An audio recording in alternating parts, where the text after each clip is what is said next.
আসসালামু আলাইকুম বন্ধুরা, কেমন আছো? আশা করছি সবাই ভালো আছো। তো আমি গেতেছি যে নামাজ পড়া নিয়ে, তো আর কি বাইরে এলাম, বাইরে সেরে মানে আর কি গেতেছি 9টা বাজার থেকে নামাজ 8টা 40 বাজে গেছে, হারারি করে গেতেছি।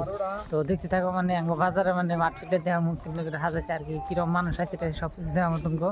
তো দেখতে থাকো আজকের ফুল ব্লগটা। তো ফাইনালি রাস্তায় বললাম, তো রাস্তায় নিয়ে যে পাগলা গুলো দেখাইলো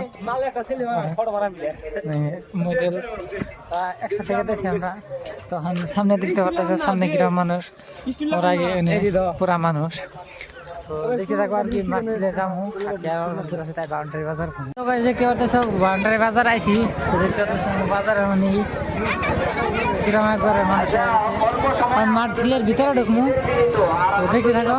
তো গাইস দেখতে পাচ্ছ আমি ভিতরে ঢুকছি। তো ওই যে মাঠুন কি সুন্দর করে হাজাইছে ওর আগে। তো হাজাইছে তার মধ্যে মানুষ দেখতে পাচ্ছ বাইরে দিয়ে ভিতর দিয়ে করে ওর আগে পুরা মানুষ।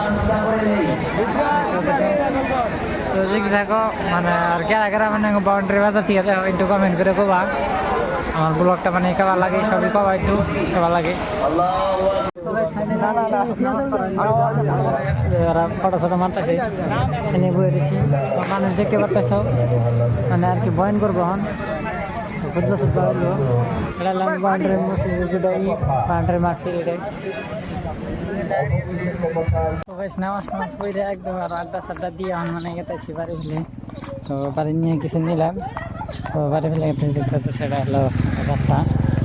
তো দেখতে থাকবো আর কি সারাদিনে আর কি মানে যাই না যাই মানে কি করে না করি দেখো মানে আজকে ঈদের দিন। তো বাচ্চা থাকতে একটু বোর হয়ে যায়, তার জন্য আর কি অল্প অল্প ঘোরানি বৃষ্টি পড়তেছে। তার মানে মানে একলা একলা ভালো লাগতেছে না, তার জন্য গেতেছি বাজারে। তো বাজারে একদম আর মানুষের খেলা দেখে মানে যে দল যাই রয়েছে আর কি মানে কেউ এনে নাই কে, তার জন্য গেতেছি। তো দেখতে থাকো।